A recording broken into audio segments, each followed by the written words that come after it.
take accountability for yourself and try to be the best partner to the other person. But the thing is, relationships are just messy. They're messy. Like They're hard. messy. They're hard. It's two people trying to make this thing work. There's compromise. There's grace. There's difficult conversations. So you can't expect it to be perfect. And hopefully you're with someone that's full of grace and understanding and patience and godliness to where they'll walk through that with you and say, hey, you know what? We've got this. Like, we're going to figure this out.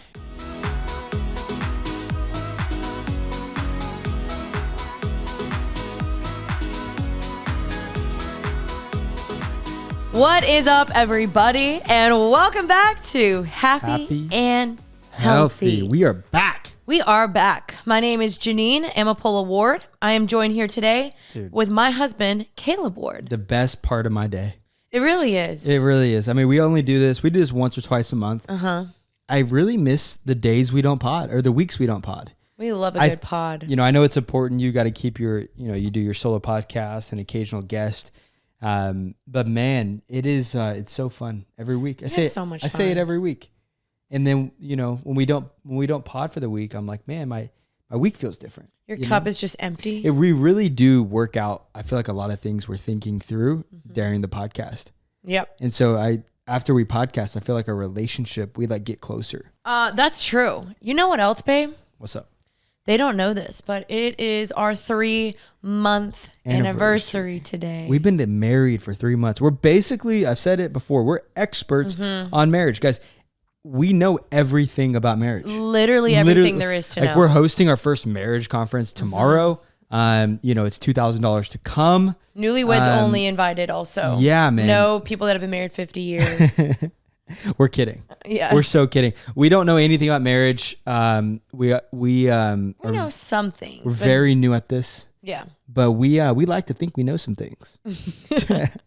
I feel like that's true. I feel like early on when we used to podcast, there was so much flirting in the air and jokes in the air. You could feel like the sexual tension. Oh, easy there. But yeah, for sure. There was a lot of tension, but it's funny because I listened to our last podcast. There were no jokes. And I was like, dang it. We were so serious. We were too serious. So today I want it to be serious, but I want there to be some good zingers, Zingers? I want people to be in their car and they're just smiling. Just knee slapping? Ear to ear, dude. Just like, dude. So if you start this podcast and you don't have a energy drink, or if you don't have a coffee, or if you don't have your tea, or your, if you're better than everyone else, your ginger, go grab it, because this podcast is better with an ice cold beverage in your hand. Yep. Set the scene. Crack a cold one. And when we mean a cold one, we mean something like this, a little not a beer energy drink, which, you know what? We're going to get some flack for this. Why? Because we've dogged on energy drinks. Dude, I never said they were great for you. Okay, I actually more dogged on them than you, but I still, I like them. I just don't think they're good for you, but I like them. I feel like in moderation, Paul says it, not everything is, everything is permissible, but not beneficial. This is permissible. Okay. What are we talking about today? So, hi guys.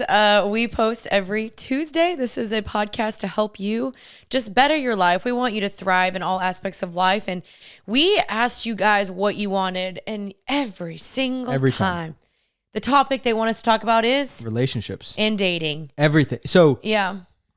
I don't want these podcasts, the people who are married or they're engaged, to run off. This is why talking about dating all the time, I don't want to. It's kind of an easy, you can do that. It's an easy W. Yeah. Yeah. You can get good views, from it. Yeah. But I do want to talk about it, but I also want to do it in a way that, can speak to people who are married. Yes. And in relationships. I think it's just relationship advice overall. It could be relationship to yourself, with your spouse, your boyfriend, your friends. But this one is going to be a little bit more the romantic relationship. Do you comment down below what you guys want? I think something Jeanine and I, when we talk about okay, hey, we're going to pod today. Do we do informational, topic-based, niche-based podcast? Specific topical. Yeah, like how to be better today, or get out of the rut tomorrow, or, how to overcome sin, Or do you guys like the podcast where we just shoot the sheesh, where we talk about our relationship, talk about the things we're doing, things that are going on in our life? Yeah, like more a podcast on our relationship and the things we're doing, and apply it to like kind of a self-help, like how you guys can become better. So let us know like what you guys want, because I feel like we like that. I don't want to get in here and just act like we know it all. Yeah. Yeah. Because we don't. I don't, especially. I definitely You do. don't. You wrote a book. I did write a book. So you're an author, so you can speak to things more than I can. Whatever. No, I don't think that's true. My book is coming on March 26th, though. So pre-order it. It blesses me a lot. And I really think you guys are going to like it. Buy it for your boyfriend. This is not just a woman's book. It's blessed me. It's not a girl's book.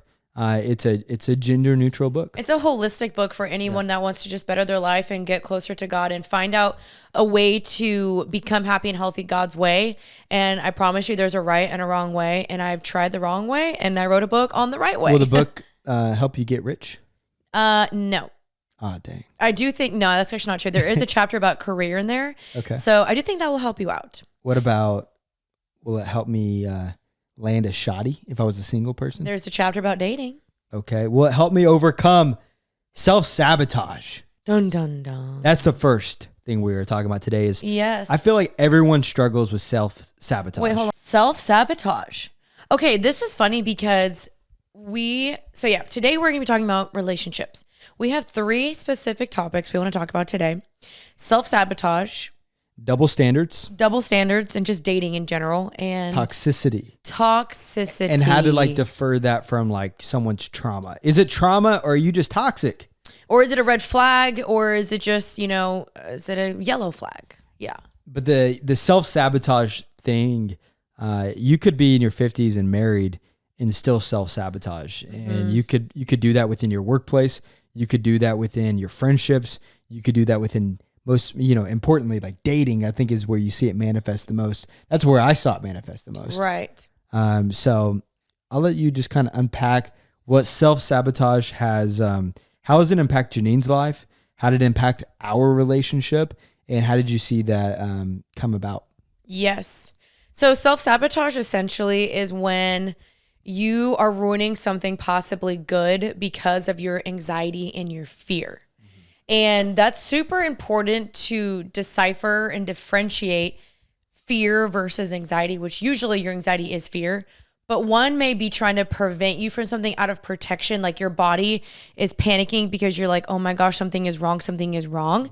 And then one might be lying to you, being like, this is never going to work out. This is going to happen. This is going to, collapse anyway. So don't try.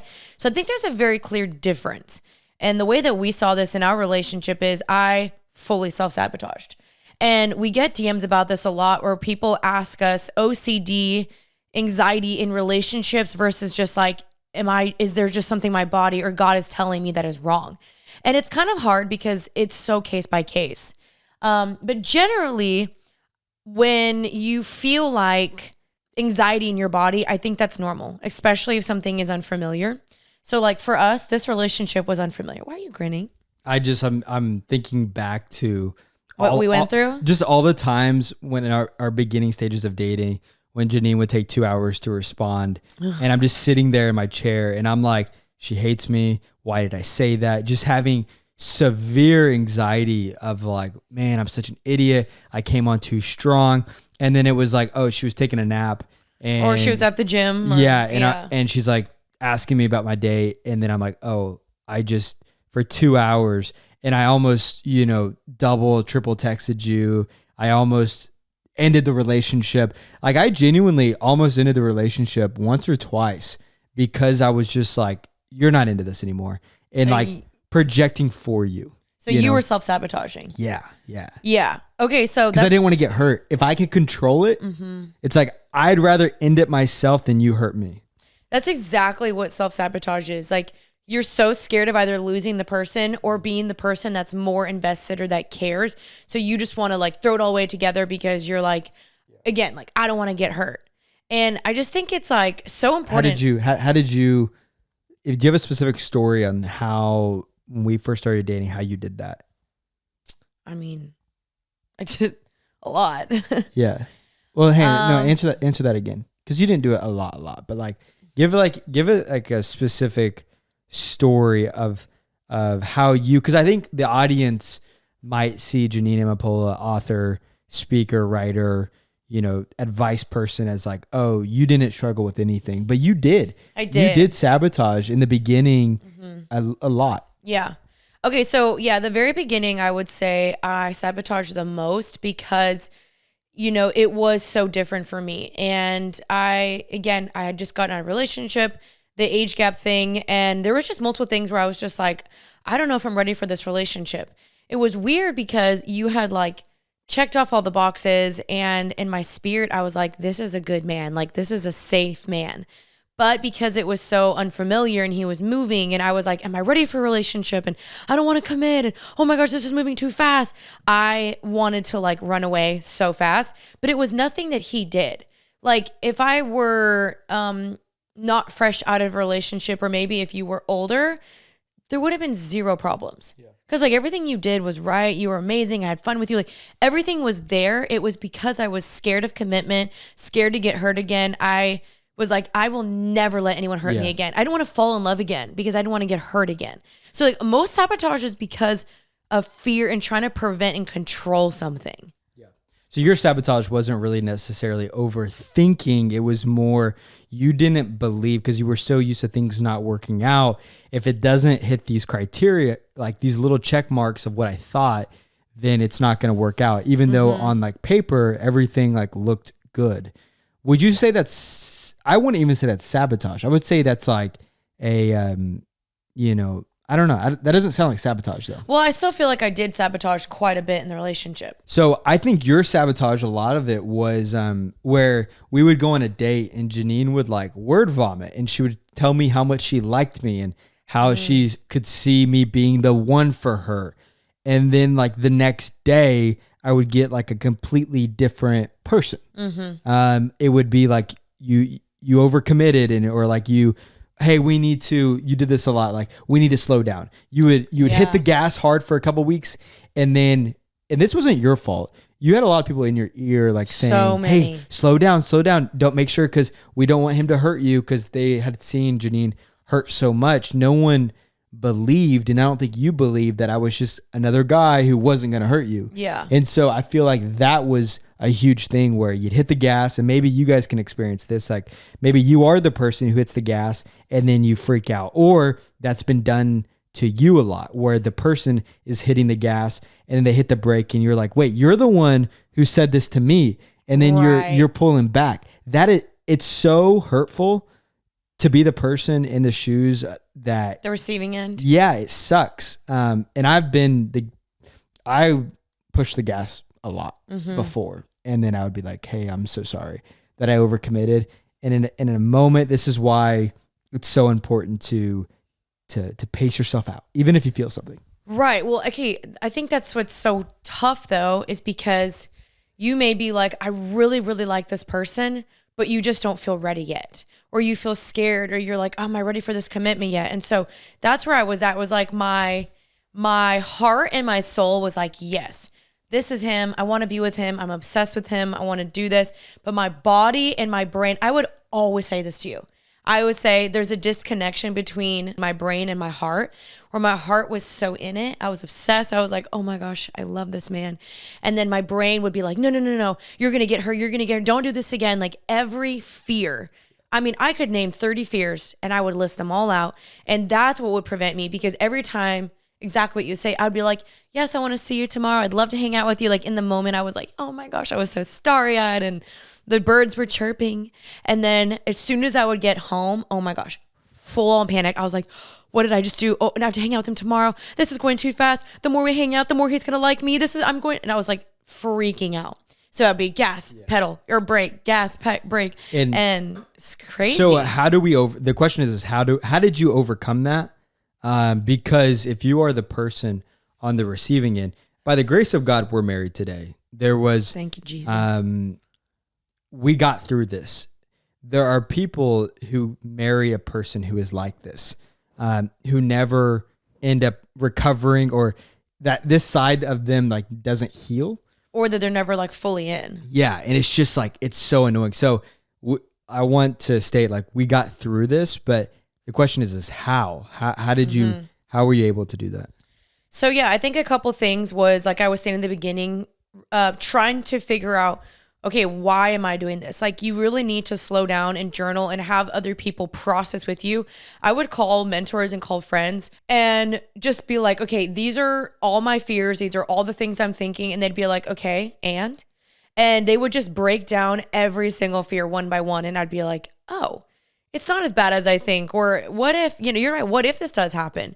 So really just addressing them and being honest with myself. And then also, I would also have this lie in my head because like the main thing that prevented me from moving forward is I didn't want to be the girl that had another failed relationship. So to me, I just was like, you know what? I'm not even going to try because if this doesn't work out, that way I can say, nope, I never dated him, even though basically we were dating. So addressing those fears and those lies and then being like, okay, and what if? The world's not ending. You're going to be okay. Prayer, so important. Praying like, God, if this is my person, show me, remove it or replace him or just give me peace. Like literally praying through it really, really helped me. And then also communicating to you. This is why I'm acting like this. This is why I'm scared, to be honest. This is how I feel. And like giving you that so you knew kind of a little bit more what to expect. Yeah. And so you may be scared because I think a lot of people, they don't want to be seen as like clingy or needy or whatever. So they don't want to express anything. But saying that to you, Kaleb, I'm sorry, like this is why I'm acting like that, gave you more of an understanding of like, oh, okay, I see. Also, in your defense, because a lot of people might be listening like, wow, that sounds toxic. Jeanine was 28 when she first met me. I was 23 years old. 23. I was moving to Florida. She just got out of a relationship. She's in social media. I've never been in social media. I'm from Oklahoma. She's from Texas. I don't really, there was so many different dynamics involved. And so like you had some legitimate things.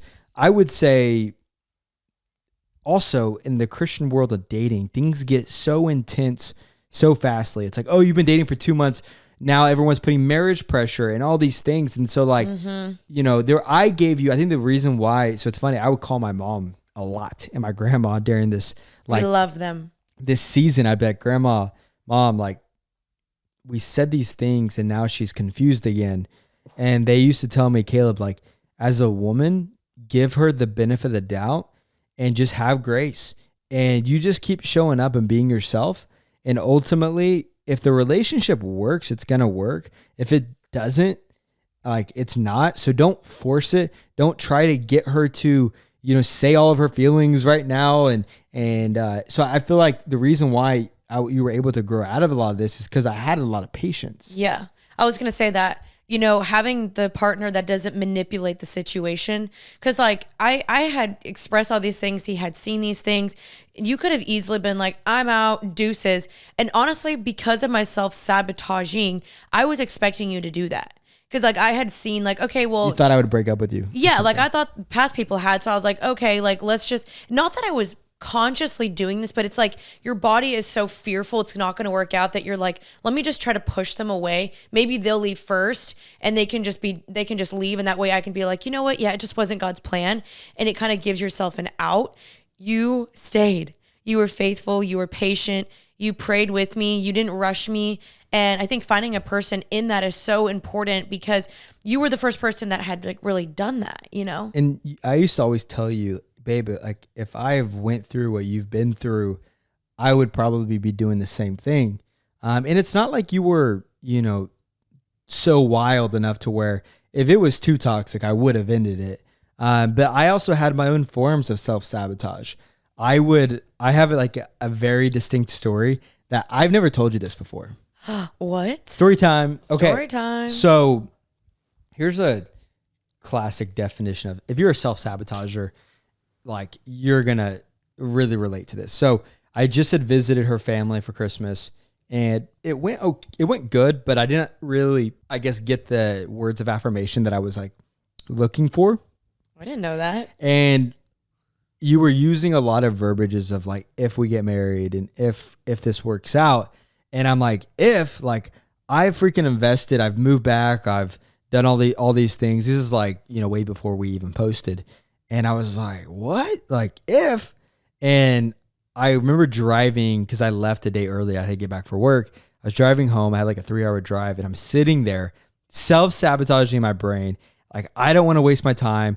If we get married, no, I need to know now. I'm not trying to get my heart hurt. No more wasting time. And so I wrote up a text to you and I was going to say, whoa, I can't wait to marry you. I was going to say, I can't wait to marry you. And the reason why I was going to say that, because I just wanted to know what you were going to say.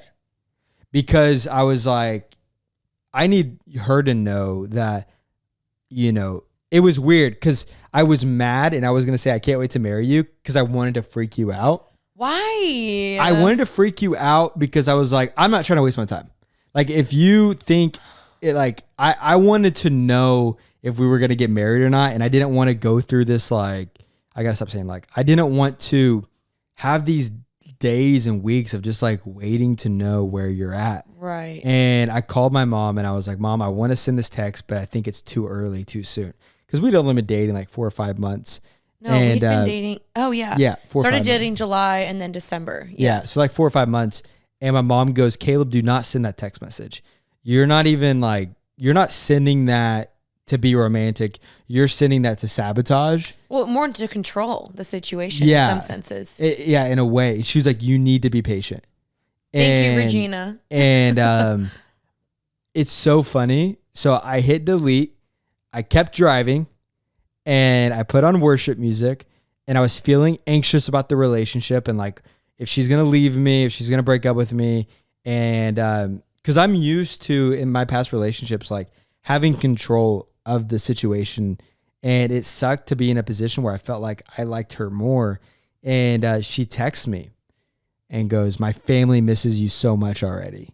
Thank you so much. I love you. You crushed it. And you just hit me with this encouragement. And I called my mom back and I was like, thank you so much for not letting me send that text message. I would have looked so weird. And so I think that's an example of how anxiety can make you do weird things that aren't even, and I'm being vulnerable this. It's kind of an embarrassing story, but it's real. Yeah. And I think a lot of people, when they're dating, you ever see a girl blow up a guy's phone? Where are you? Why aren't you answering me? You don't love me anymore. And they're sabotaging and he's just asleep. And the guy wakes up and he's like, oh my gosh, this girl's crazy. And so if you would just realize the anxiety's there, call someone you trust. Hey, this is how I'm feeling. This is what I'm doing. Talk me off the cliff. Yeah. Because they're speaking from a rational standpoint. I think that is so freaking true. It's crazy. I've never told you that story. I'm so flabbergasted. Yeah. I was going to text you. And if you had done that, I would have panicked. So patience, I think, is so important. But again, in dating, you want someone that you're dating to ease those fears, especially if they know you've been in an unhealthy relationship in the past, or there's triggers from your past. You want someone that is understanding of that, and that's hey, let me walk you through that and give you the peace of mind. But then some of it you've just got to do on your own. You can't expect this person to fulfill and do everything for you. I'm glad that you just went to God, and I mean, so many situations I went to God too. If you are constantly telling your partner, I have all I get triggers are a thing, but if you are bombarding your significant other, hey, don't say this, don't treat me like this, don't talk like this, because it triggers me, bro. We got to grow up a little bit in 2024 to know that other people's responsibility isn't to walk on eggshells around you. You got to ultimately, because when they step on that shell, you got to be able to put yourself in a position where you know how to respond to those triggers, because eventually someone's going to step. And if you've only been able to be healthy in your relationships because people walked on eggshells, it's not really a relationship. Two, now I'm saying there are some things that I don't say with your past and you don't say with my past. So you want to be graceful. But the worst relationship is when you are constantly worried that you're going to offend somebody. Yeah. I think that was a bar, babe. Thank you. That was honest. Yeah. But I think that's true. And we can talk about that later in the trauma segment. But yes, I think that's true. But overall, self-sabotage, we get it, especially when you really like the person, you don't want to lose them. But okay, here's my last little piece of advice for you on this. You have to remember and remind yourself that like, if God is in the relationship and if God wants the relationship for you, it's going to happen. And people always told me like, you can't mess it up. You can't do something that's going to mess it up. Sure. Like don't intentionally be psycho or crazy and try to mess it up. But maybe you broke up with the person or you took a break or you did whatever. And you thought that was going to be the last straw. That's what's going to break the relationship. No, if God is for the relationship, it's going to work. And so you've just got to sit back, relax, do your best, get healthy, read the books, read the resources, listen to the podcast, like take accountability for yourself and try to be the best partner to the other person. But the thing is, relationships are just messy. They're messy. Like They're hard. messy. They're hard. It's two people trying to make this thing work. There's compromise, there's grace, there's difficult conversations. So you can't expect it to be perfect. And hopefully you're with someone that's, full of grace and understanding and patience and godliness to where they'll walk through that with you and say, hey, you know what? We've got this. Like, we're going to figure this out. Do you know how many times I talked to somebody and they let me in on what was going through their relationship? And I'd come back to Jeanine and go, hey, we're healthy, because you'd be surprised when this is why vulnerability is important, is when you are sharing something hard with another couple, like, hey, just to be honest with you guys, I cursed today, and I said these things I shouldn't have said, or I, just totally had just a horrible moment with my significant other. Vulnerability allows other couples to go, oh, we're not in this alone. And then they start sharing the things they're going through. And then you're like, wait a sec, we're not crazy. Yeah. Relationships are just hard. Mm-hmm. And that's in general. And I think there's this message in like people in churches, and you think relationships just because you're Christian are easy. And it's like, no, like oftentimes they're harder because the enemy hates godly marriages and he hates, godly relationships. And so I think that a lot of times there's more attacks from the enemy. And so. Yeah, that's so true. I also think something within this topic really fast that I want to just touch upon, because I was reminded by this by my friend who recently went through a situation where she self-sabotaged. And so she was dating this guy for a while and they were hanging out for 2+ months.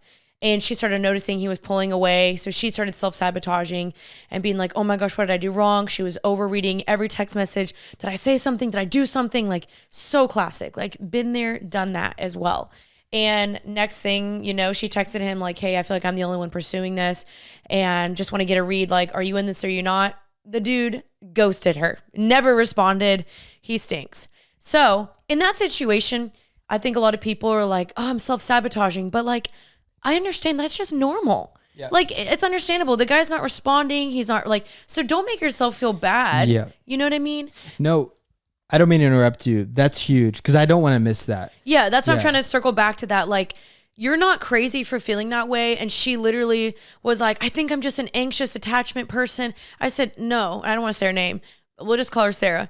Sarah, no, you're a normal person that talked to somebody for 2 months. He didn't lead with clarity. He didn't communicate. He didn't use his big boy words to tell you, hey, I'm not in this anymore. And I don't think this is the right thing for me. Instead, he ghosted you. So a lot of people are like, I'm the problem. I'm just anxious. I'm like, no, he did not date like a godly, mature man should.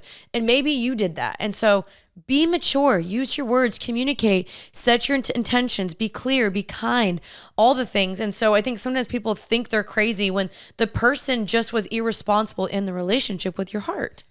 Wow, that's a clip. Okay, so you guys should know by now that I'm super big into health and taking care of my body, but taking care of your health isn't always easy, but it should be at least simple. And that's why for the last year, I've been drinking AG1 every day, no exemptions, both Kaleb and I. And it's just 1 scoop mixed in water once a day, every day, and it makes me feel energized, focused, strong, and ready to take on the day. And that's because each serving of AG1 delivers my daily dose of vitamins, minerals, pre and probiotics, and more. It's a powerful, healthy habit that is also powerfully simple. And let me tell you guys, this has genuinely helped both of us so much in our gut health and overall just feel more focused and clear throughout the day. So if you guys don't know how to do it, it's super simple. You just take it first thing in the morning, which is when I like to take it. And it's recommended to take it first thing in the morning for optimal nutrition absorption. I fill up my shaker with extra cold water, add 1 scoop of AG1, shake it up, and I'm ready to go. And if I'm running short on time and I can't mix my AG1 before heading out, I'll just grab my travel pack. And each is an individual serving of AG1 that's easy to mix on the go, helping ensure I get my daily nutrients no matter what. Healthy aging shouldn't feel complicated, truly. Just the thought of taking so many different supplements every single day, all that stuff just sounds a little exhausting to me. So just 1 daily scoop of AG1 covers my nutrient gaps and supports mental and physical health without a lot of hassle. In just 60 seconds every morning, I know I'm giving my body what it needs and setting up sustainable habits for the long run. And you guys know I'm very big into habits. So if there's one product I had to recommend to elevate your health, it's AG1, and that's why I've partnered with them for so long. So if you want to take ownership of your health, start with AG1. Try AG1 and get a free 1-year supply of vitamin D3+K2 and 5 free AG1 travel packs with your first purchase exclusively at drinkag1.com/healthy. That's drinkag1.com/healthy. Check it out. I think you guys are going to love this. If you're anything like me, your life is chaotic, you're busy, you're traveling a lot, and sometimes cooking a good meal is just not obtainable. And that's why I'm super excited to partner with Factor, because Factor's delicious, ready-to-eat meals make everyday eating so much better and easier. So whatever tomorrow takes you, be ready with a pre-prepared, chef-crafted, and dietitian-approved meals delivered right to your door. You'll have over 35 different options a week to choose from, including keto, calorie smart, vegan, plus veggie, and more. And there's even more to enjoy with over 55 nutrition packed add-ons that make your weekly meal planning even more delicious. So you guys, truly, what are you waiting for? Get started today and have a feel-good week of meals ready to go. So they're 2-minute meals. They can fuel you up fast with Factor's restaurant-quality meals that are ready to heat up wherever you are. They also have snacks, smoothies, and more. And if you guys sign up and save, they've done the math. Factor is less expensive than takeout, and every meal is dietitian approved to be nutritious and delicious. Also, it's flexible for your schedule, so get as much or as little as you need by choosing 16 to 18 meals per week. Plus, you can pause or reschedule your deliveries at any time. You guys, this is seriously a no-brainer. Definitely try this out.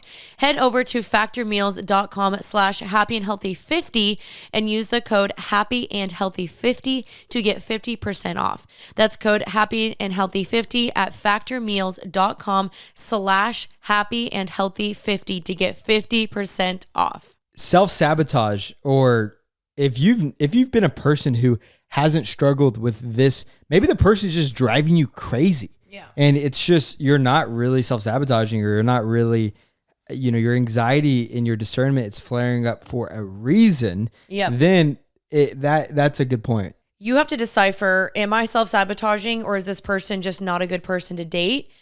And also just remembering, like, these fears and feelings are just all valid and real, but you really want to pray through them. And if it's a good person, like, don't let your fear ruin the relationship. Communicate certain things, but like, also just know if this person just stinks and they're just not a good person to date, like, you're not crazy. They're just probably not a good person for you to continue a relationship in. And real quick, if you self-sabotage and you're married and you're listening to this, or you're, currently dating someone and you're sabotaging, your partner needs to be aware that that's what you're doing. And so there are times, even in marriage, where I will sabotage, not necessarily our relationship, but I'll sabotage the day, or I'll sabotage dreams or things that I want to do. And, it could be really anything. And so I think it's important to know that if you're still doing it, your partner needs to come alongside of you and help you overcome it together. Mm-hmm. Yeah. And I just think there's a lot of fear in relationships. And so I think we've had people ask us, like, I can't determine if this is just my OCD or anxiety, or if this is genuinely wrong for me.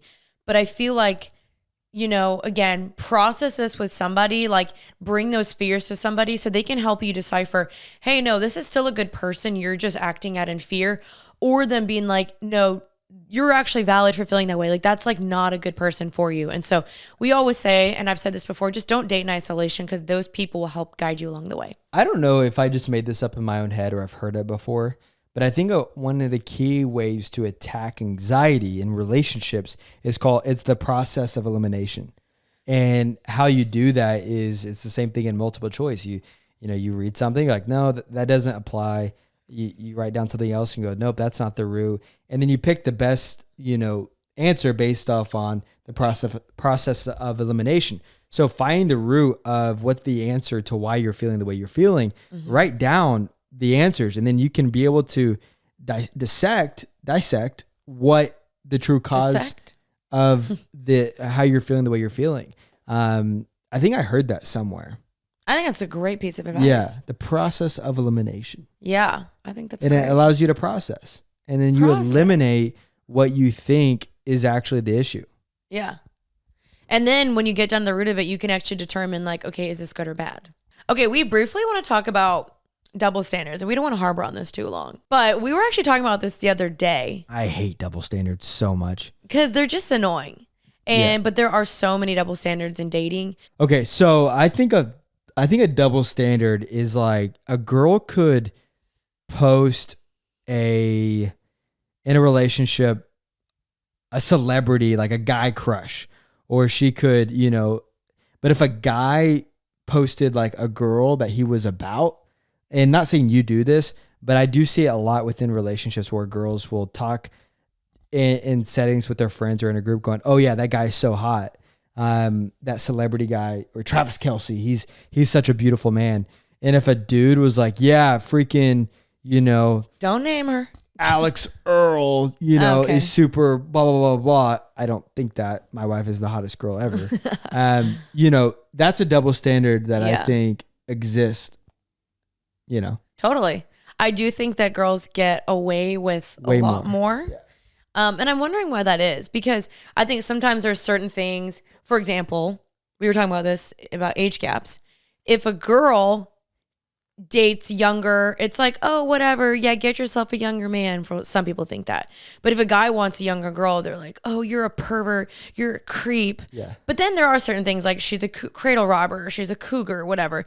There's just weird double standards in that regard, even with the age. Or if like you have a guy best friend and you're dating, and if a guy is like, hey, I don't want you to be friends with him, you're viewed as controlling. Mm-hmm. But if a guy has a girl best friend while he's dating, he's cheating. Yeah, you're a freaking cheater. Yeah. So I think that is the biggest double standard out of them all, is because I think girls and guys are naturally friends with each other if they're not dating. It just naturally happens. Yep. But I do feel like there are way more girls who have a ton of guy friends than there are guys who have a ton of girlfriends, because guys don't want to just be friends with girls most of the time. Yeah. There's ulterior motives there. That's such a good point. I didn't even think about that one. I think another double standard, you want to hear this one? Mm-hmm. This is big. Uh-oh. If a guy has a rough past and has, been with a lot of people, and then he all of a sudden makes a redemption story, and everyone's like, he's changed and he's a godly man now. I do feel like there's a double standard with girls who've had a tough past. There's a lot less forgiveness there from people. I completely agree. I listened to everyone loves a prodigal son story. Yeah, they do. But they don't love the prodigal story. No, but they don't like the woman at the well. Yeah. Yeah, that's facts. Yeah, so the woman at the well, she was married 5 times. And the last dude that she was with was like, she was like sleeping with another dude. And Jesus basically was like, hey, I know what you've been through. He's like, go and sin no more. And she runs and tells everybody. I know, it's a great, great biblical story. But it is so true. Like, I think when I watch certain podcasts or I listen about certain things, women are often like, oh, but like she slept with so many dudes, whatever. But if the guy does it, it's like, oh yeah, he slept with blah, blah, blah. Yeah, dude. I think it's so messed up personally. Yeah. Okay, I think there's a huge double standard for if a girl's like, I want a guy with big pecs and 6 foot, yeah, whatever. I only date tall kings. If a guy said that, he would be known as like misogynistic and like shallow and everything. Girls get away with a lot. I know us guys, we get away with some things, like we can pee outside and stuff, but we don't get away with much more than that. Y'all do, but in different regards. Yeah. You do in different regards, but I think in dating, you guys when it have comes to easier. appearance, because like women, we do get away with a lot because of our appearance. Like there is a weird certain type of thing where like, because pretty privilege, I totally think that's real. Any other ones that we can think of? Oh, the last one I was going to say was just age. For example, if a man is like 30 plus, he's deemed as more successful and he has his life together, which I get it because men do mature more slowly. Sorry, babe. It's true. And so most girls are like, I really want an older, mature man and he has his life and his home and his finances figured out, whatever. But if a girl is 30 and up, any dude's like, don't want her, obviously I get it because I disagree. I think I've heard it. I mean, I've literally heard this out of men's mouths. They don't want a girl that's 30 because infertility, and I get it. Or they want a 25-year-old, and so it's a little iffy. Yeah, maybe not all guys. I feel like there is an interesting thing with bachelors who are 30 and 40s. They want like a younger mid-20s girl. Because I think in a way, if they date younger, it like sets back their clock too. Maybe that's the reason why, but yeah. I think that makes sense. Okay, double standards. They exist and they suck. I can't stand them. It's weird, but it is just like inevitable that you just can't get rid of them. Let's answer some questions to end this pod. Okay, we are going to just for this last 30, 40-ish minutes, just answer some questions. We're going to do our Reddit on Reddit. These ones are pertaining some juicy questions people are asking. Yeah. You guys submitted these to us on Jeanine and Kaleb. They are dating specific questions. So what's the first one, baby? Do you ever feel like it is okay to leave your husband if he is abusive, swears a lot, and he throws things? That is so scary. I'm so sorry. I really hope that he does not hit you. Yeah, I do think. I think that abuse is a reason why you would be able to leave. Now, we are not pro, like, just get divorced. We are like, we want the marriage to work, but we also understand separating if the relationship doesn't get healthy. So in my recommendation or my thoughts, I would probably tell this dude, hey, like, you need help. You are leaving this house until you figure out your stuff. Go get counseling and work on yourself, because if you're putting yourself or your children in harm's way, we don't support that. Let me look the camera in the face. Because if you're a man watching this, or if you're a woman, if you lay your hands on another woman, you deserve every consequence that comes your way, in the form of legal ramifications, in the form of her leaving you. And so I really struggle with the idea that Christians, because we, oftentimes tell women, oh, yeah, he cheated on you. Yeah, he's been abusive to you and the kids, but stay with him. I get we should do whatever we can do to keep the marriage together. Divorce should be the last option. I don't think divorce is, I don't think you should get divorced. But I believe in America, we value self-defense and we value protecting yourself and your kids. And I think God understands that. And I don't think it's God's will for you to be a woman in a house with a man who's abusive.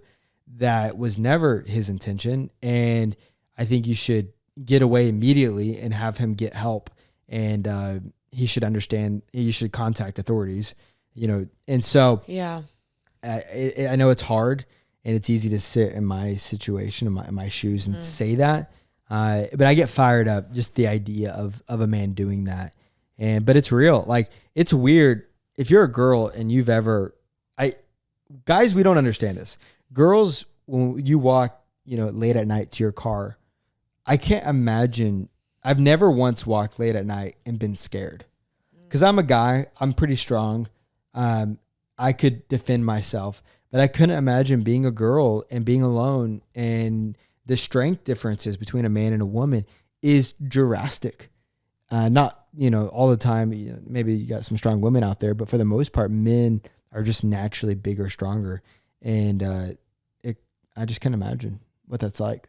Scary. And I know a lot of listeners have probably felt that or been through situations like that. And so we're empathetic to that.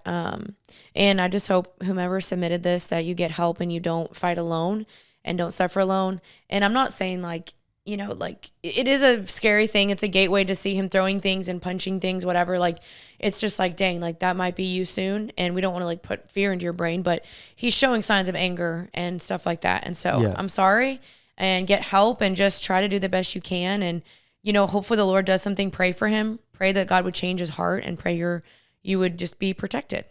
Yeah. Anger is an interesting thing, because I don't think if your husband, you know, if he is mad and throws the remote on the ground, you know, I don't know necessarily think that's a sign that he's going to hit you. But those are really interesting things that happen that you should ask him. And you should say, hey, I noticed that you are aggressive in this area, how that could potentially manifest into me. I think those are big red flags in dating that you should look at hard. Because men, we do have testosterone, you know, and anger is like something men struggle with. And that's why we play contact sports. That's why men have to take their aggression out on certain things, because it's in our DNA. Yeah. And it could end very badly if you're not careful. Right. And I think some things do constitute anger. But like, if it's like, why did you do that? And he picks up a chair and throws it at the wall, like, that's just ridiculous. Yep. So yeah, we're not justifying that. How do you wait for physical stuff for marriage? We can't get married for 2+ more years. Ooh. It's so funny when you hear JP talk about this, Jonathan Pecluda, he's super black and white. He always says like, if you can get married right away, then don't date. And I'm like, dang. I don't know. It is interesting. It's like, okay, why can't you get married for 2+ years? I see what you're saying, but I mean, you've really just got to put those boundaries up, have as much accountability as possible. Try to not teeter the line, but it is tough. Like, that's part of the reason why, you know, we had a 6-month engagement, and people were like, oh, you're crazy. But like, we wanted to finish the race well. We wanted to honor God, and we did that.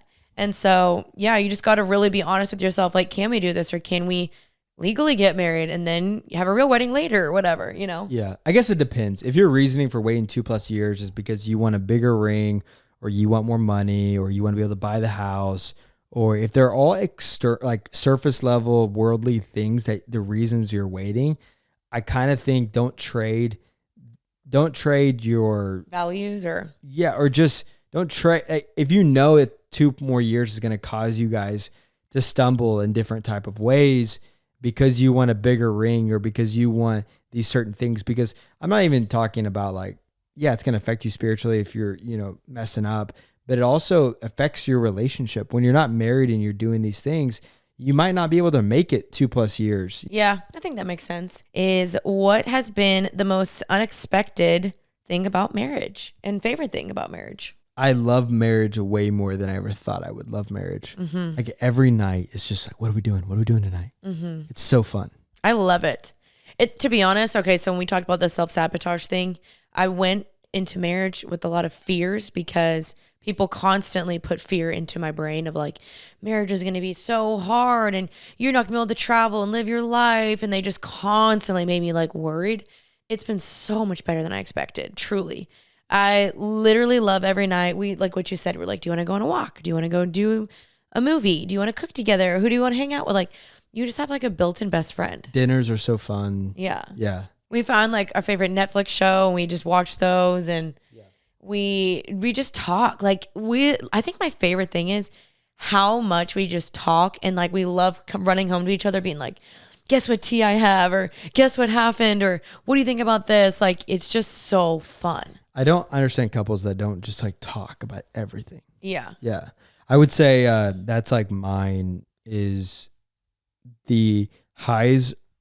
Like, when you get married, your capacity for love deepens 100-fold, but your also capacity for hardship deepens.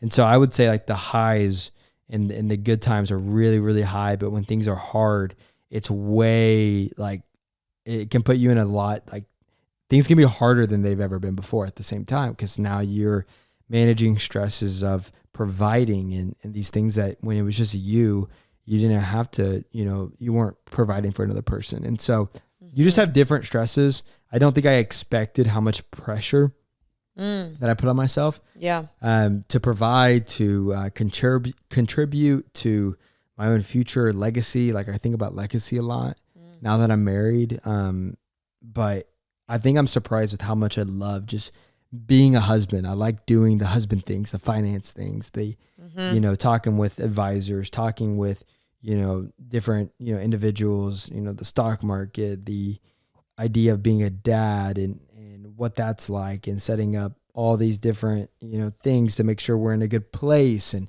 so I would say that for me. I think, that was what was unexpected and so amazing, was just like, I knew Kaleb was good at business and finance, and he's so tired. He's trying to, honestly, so am I. We filmed a YouTube video before this. So yeah, we probably been filming already over an hour. But yeah, he's unexpectedly really just taken charge. Not that I didn't expect that, but it's cool seeing you actually just like step up, and you've just been like taking care of our finances and investments and like networking. And I've just been like, wow, that's like so freaking attractive. And so I've been loving that. It's been fun. It has been so fun. Like I can't wait to get off this pod just to hang. Same.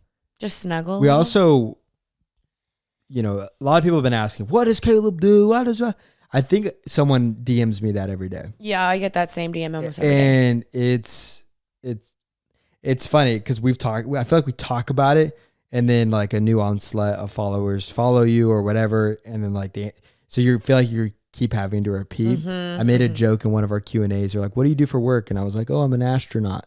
And I think I annoyed some people. Yeah. But Jeanine and I do work together. There's for now, there's a lot of things we do work together. It's so much deeper than even what it might look from the social media side of things. Cause we're not just wanting to depend our entire lives on social media, and how we make money and how we're saving for our future, bleeds into different ideas and business ideas that I have, certain things that, I want to do outside of her. And so the answer is like, we're entrepreneurs. We managed a lot of things at once. Yeah. More than I think people understand. Yeah. And I think people a lot of times have this negative perception, like he's just coming in and like taking money from her, just doing whatever she does. I could not do this without this man. Like, let me tell you, this is my partner. I need him. We better each other. He brings to the table so many different things that I could never. Let me tell you, I'm not a business girl. I am a creative. I love social media. I love all this stuff. I'm not a business girl. That's his strength. So thank you. I want to be a help. She's created something for the last 12 years that I didn't want to come in and mess up.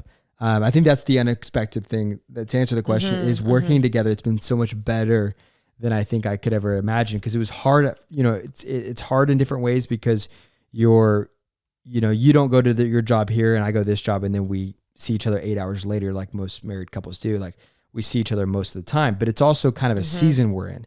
It's not always going to be like this. I have some things that I want to do that, are going to take years to complete, and will probably make us, have to spend a little less time together. And so, we're just not taking this season for granted. And it's so fun. It is a blast. We get to build our life together and get to build a future for our kids. And yeah, it's beautiful, and it's so fun.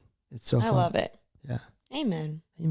Okay, you guys, I feel like this podcast has been pretty long. You say that every time. Every time. I know. I'm sorry, guys.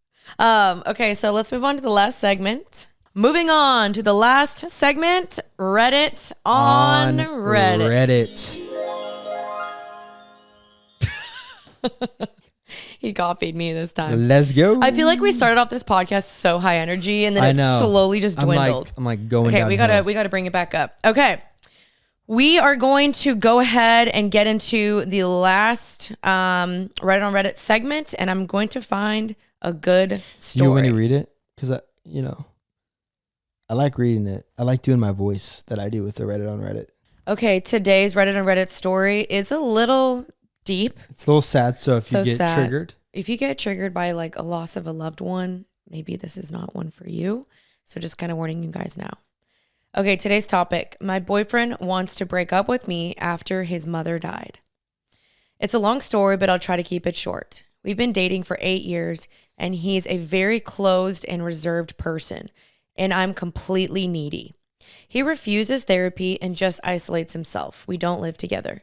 His mother died half a year ago. I've always tried to be there for him, but he didn't want me to, even with my insistence. I couldn't understand how someone wouldn't want their partner with them at such a difficult time. I didn't accept it, and this led to a series of fights between us. A few days ago, he said he has no motivation for anything. He doesn't plan any future, and I'm included in that. He says he doesn't see any improvement in the situation, that he sees everything as negative, and that's why he wants to end the relationship. He didn't talk to me for 2 weeks. I understand, but I can't accept this wanting to end the relationship. I'm confused, suffering. I don't know what to do. Right now, he doesn't talk to me. Even though we are different, I love him immensely, and he is everything to me. What do I do? Man. Wow. So did he break up with her? No, so he wants to break up with her, and she doesn't want the relationship to end. So has he broken up with her? I don't think so. He said that they haven't spoken in 2 weeks, Gotcha. and he wants to break up. I see. Man, I feel like when someone goes through a hard time, you really see the true strength of your relationship. Because I'm the same way. If I had a loved one going through a death, I would cling to you more. Mm-hmm. And I think for me, if you had a loved one dying and we were dating and you withdrew from me, I don't think you would be the person that I need in my life. Yeah. Like, I don't want my spouse going through something hard. And if you did that in marriage now, it would be like, okay, because we're married now. Mm-hmm. But if I knew in dating that your love language and grief is isolation, I would be very difficult for me, because that makes it very hard and kind of almost abusive in a way to the significant other, because you're withdrawing when they're like, all they're trying to do is help. And you're kind of like, I'm sorry, but like, yeah, no matter what you go through, if you have a significant other, you have a responsibility to your significant other. And so isolating and neglecting the person you love and you're in a relationship with, I understand going through grief and maybe it's a couple of days you're doing this, but a long period of time, I just don't think that's a healthy form of grief if you are isolating yourself and abandoning your significant other. I kind of agree with that. I also feel like there's more going on here for this man personally. And I think the problem again with women is that we can think like we're the fixer and the helper and we solve all the problems and we're the reason why he's going to get healthy. And it sounds like, she said he has no plans, he's unmotivated. And I understand grief is horrible. Like, you go through waves of pain in this and stuff. And so it sounds like he just needs to go through it. And she's trying to be his like end all be all and like solve everything for him. And unfortunately, like you just got to let him go through it. And I think I should know this in a real life situation where the relationship did end because she was. I do too. Do we know that? Is it someone we know? I know somebody. Yeah, like they were trying so hard to fix the person that eventually just had to end because you ultimately, like, you can't fix the person. Like, you can't make the person get better. They have to want to get better. And so you can't love them into being changed. And so it sounds like they may need to take a step back and like let him get healthy. And here's the thing, like, I don't think that's like, I think some people might be like, that's wrong. Like, he's going through a hard time. And yes, like, it sounds like she's trying to do her best and he's just not accepting it. So I think it's sad either way. But she may need to like let him get healthy. And it sounds like don't stay in the relationship if he doesn't want you. It sounds like he doesn't want to be in a relationship with her anymore. And so obviously easier said than done. If I were in this, it'd be really hard. Like, I would fight for it too. But ultimately, you don't want to force something if it's just not meant to be. Yeah, there's nothing worse than someone going through something hard and they're isolating themselves from you. And then all of a sudden now you're alone. And all of a sudden, you're kind of grieving the loss of a partner. Yeah, like you're in a relationship, but you're not in a relationship. Yeah. No, I think that she, after he gets over what he gets over, has some serious conversations of like, hey, if this is going to be a reoccurring theme of how you handle hard things, this could go into anything in life. If your significant other gets fired from his job and then all of a sudden he goes off the deep end and doesn't treat you well for a month, how do you respond when hard things happen? Is a key indicator of really who you are, because it's easy to be great when things are great, but when things are hard, and there's a quote that says the sign of a true man is how he handles his father's funeral. And it's kind of true. When my dad dies, like, am I going to make my dad's death harder on my family by the way I react? Or am I going to bring the troops together and it doesn't mean be tough. It doesn't mean you can't cry. It doesn't mean you can't grieve, but am I going to bring the family? Am I going to, help be strong so others can lean on me? Because if we all have that attitude, then everyone's getting taken care of. Yeah. Yeah, it sounds like he may just have his own things he needs to figure out and grieve on his own and really just try to get healthy on his own. And it sounds like she did her best and it's still not working. And so it might be just a natural time for them to separate. 8 years. They were getting together 8 years. 8 years? I think that's what she said. Yeah. Wow. Oh, yeah, you're right. 8 years. That's a long time. That's almost as long as I've been alive. Yeah. Okay. Well, I'm curious what y'all's thoughts are on that. I wish the best for this couple and pray it can work out. But that was Reddit on Reddit. It sounds like Caleb's about to take a nap. Guys, I'm so tired. Honestly, same. I'm sorry if that last pod or the last 30 minutes we just went. Phew. But you have to go on a run today, mister. No, I don't. Y'all, he has a marathon on Sunday. So half marathon. And you need to run today, don't you? No. I actually didn't work out today. I'm too tired. I have to run 13.1 miles on Sunday. And your boy is not ready to go. I kind of, trained too hard too quickly and beat up my body. And now I'm kind of trying to recover and get healthy before Sunday. So we'll see. You got this, King. We'll see. Well, thank you guys for listening to today's episode. We pray it still blessed you, even though we felt like it was a little all over the place. No, I thought it was good. It was good? Okay, good.